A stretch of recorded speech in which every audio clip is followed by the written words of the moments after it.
Você se lembra de coisas que você queria ter quando era criança ou adolescente?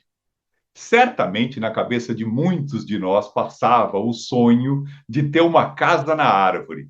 Se você quer saber um pouco mais como concretizar essa ideia, acompanhe a entrevista de hoje com o Nicolas Rafael, da cidade de Bebedouro, em São Paulo. Ele não só teve a ideia, como concretizou, e os filhos estão adorando. Você não perde por esperar. A entrevista começa já já.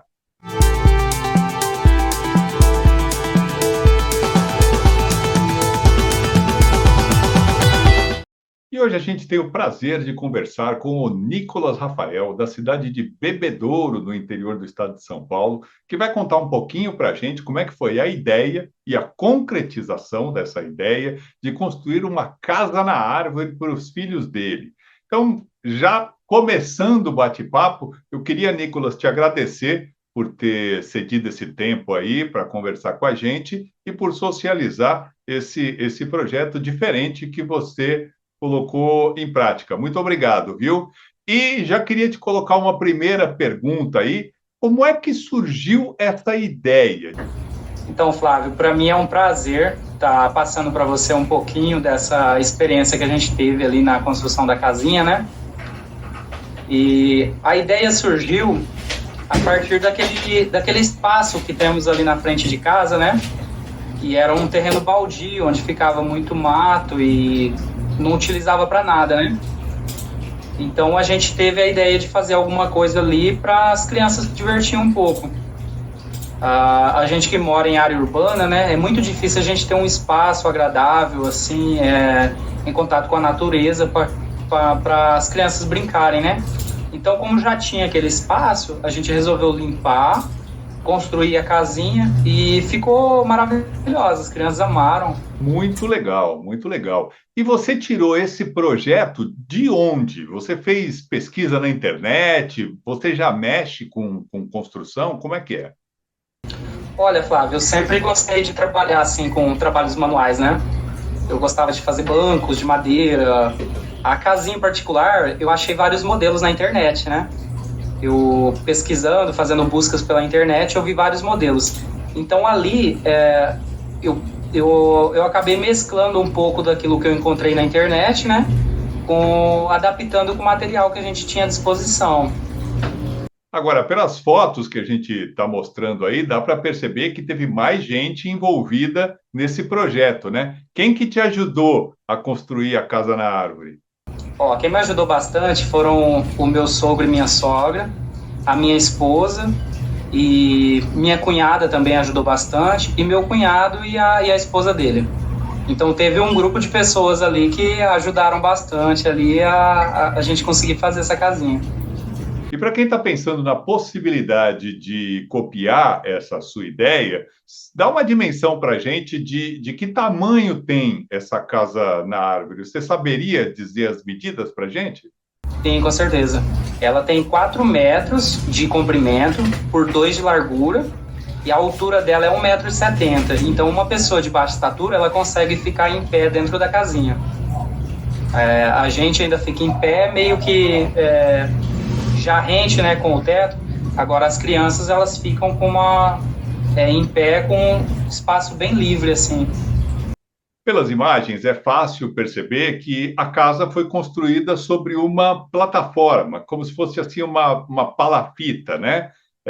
De onde surgiu essa ideia de fazer a casa acima do chão? Tem alguma justificativa para isso? Sim, aham.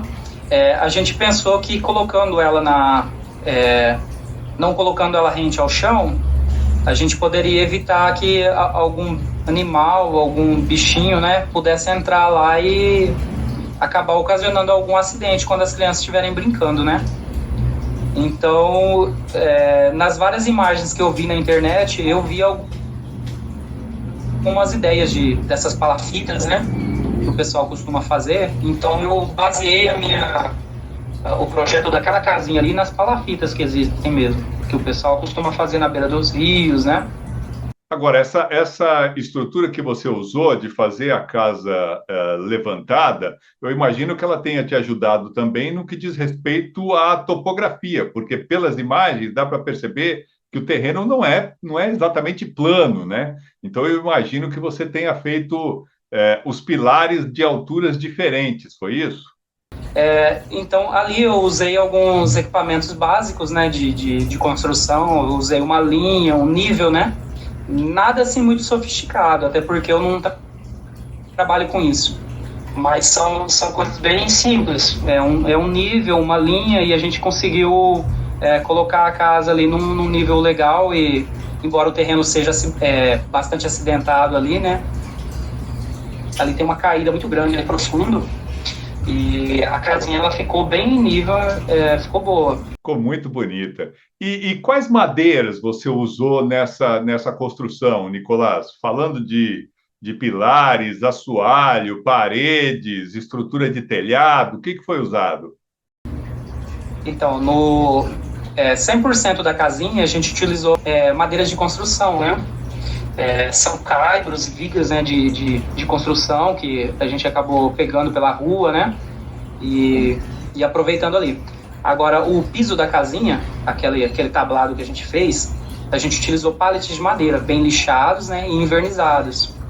Aí ela deu uma sustentação muito boa. Aquelas madeiras antigas, né, geralmente são madeiras nobres, né, que o pessoal fazia os telhados antigamente. Hoje em dia a gente já não trabalha com madeiras daquela qualidade, né? A gente utilizou várias camadas de óleo queimado nas partes que ficaram enterradas da madeira, para não ocasionar, né, de dar cupim, infestação de cupim, né? Mas a partir do momento em que a gente inverniza a casinha também, já existe essa proteção, né? Impermeabiliza a madeira e evita a proliferação de cupins e traças na madeira. E como a extensão do piso dessa casa é grande, principalmente para uma casa na árvore, né?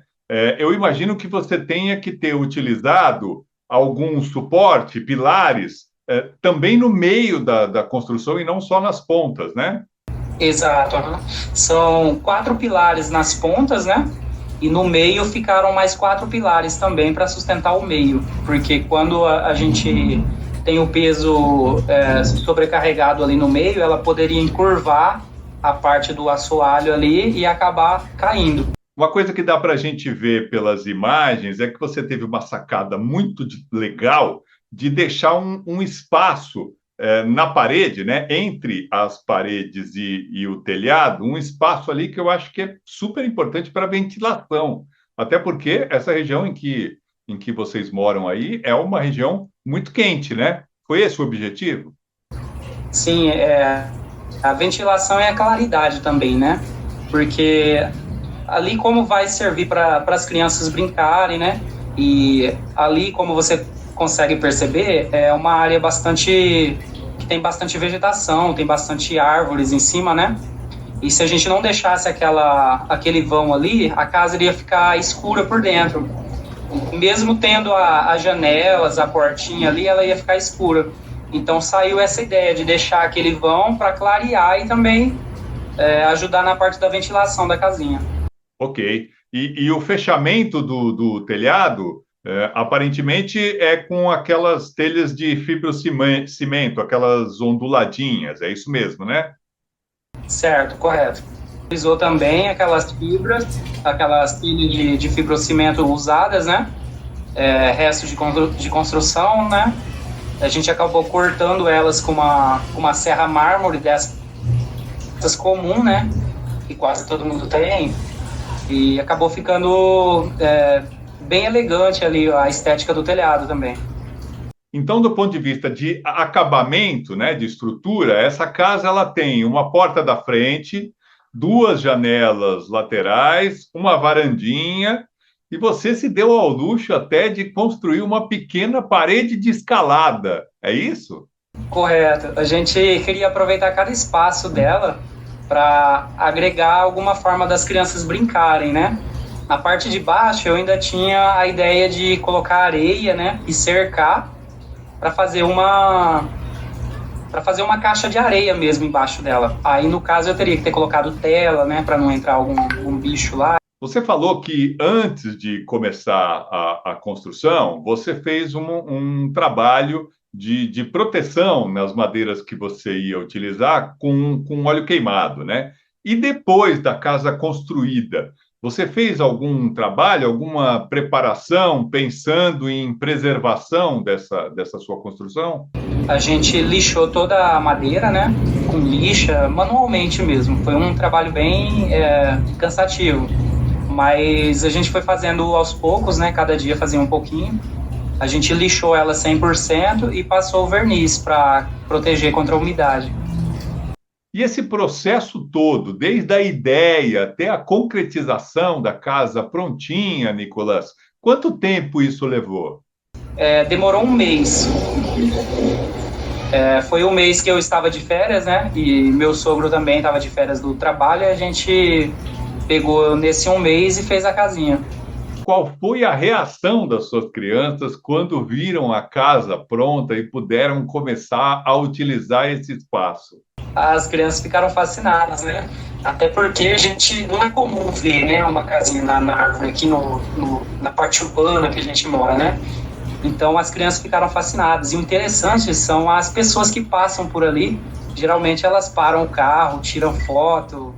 E ficou assim um ponto turístico ali aqui na região onde a gente mora. E você acabou postando isso na internet. Eu imagino que a repercussão tenha sido muito grande, até acima do que você esperava, né? Deu bastante. A gente postou naquele grupo Faça Você Mesmo, né? E só lá naquele grupo deu mais de 10 mil curtidas em coisa de 4 horas, assim. Aí teve essa repercussão que eu não esperava. E muitos comentários, muita gente me perguntando como que a gente fez e pedindo algumas dicas, algumas informações. Teve essa repercussão que a gente não esperava mesmo. Legal. A gente procura sempre fazer o melhor possível para os nossos filhos, então é natural a gente querer saber qual foi ou qual é o sentimento seu e da sua esposa ao ver as crianças brincando, se divertindo nesse espaço que vocês idealizaram e construíram, né? No teu caso, você comentou que utilizou todo o período de férias para poder fazer essa casa na árvore. Então, como é que é isso para vocês? Então, para a gente é muita satisfação, né? E embora a gente tenha terminado a casinha, né? Não parou por aí. A minha esposa ainda conseguiu alguns móveis para colocar lá dentro. O meu sogro fez umas cadeiras, mesinhas pequenas, né? A gente colocou lá dentro. E algumas coisas assim de casa que a gente não usava mais, a gente acabou levando para lá para as crianças brincarem. Então é muito interessante a gente ver as crianças brincando e sonhando, né? Porque é como você falou, é uma coisa muito fora assim da nossa realidade, né? E a gente só tem a te agradecer, Nicolas, por nos possibilitar contar um pouquinho da história dessa sua obra, que certamente vai inspirar outros pais e mães a fazerem alguma coisa semelhante para os seus filhos, viu? Imagina, eu que agradeço. E o recado que eu dou para quem estiver assistindo é o seguinte: vão em frente, tentem fazer. Não é uma coisa complexa, né? Eu mesmo eu não tenho experiência, não trabalho com isso, né? E a internet hoje ela nos dá meios da gente conseguir fazer algumas coisas que aparentemente são complexas, né? Ela popularizou o conhecimento e ficou bem mais fácil da gente chegar a isso. Então, para quem estiver querendo fazer, vai lá, começa a fazer, tenta fazer, pega umas ideias na internet. Se alguém precisar de alguma dica, alguma opinião, se quiser me chamar também, eu vou responder com muito prazer.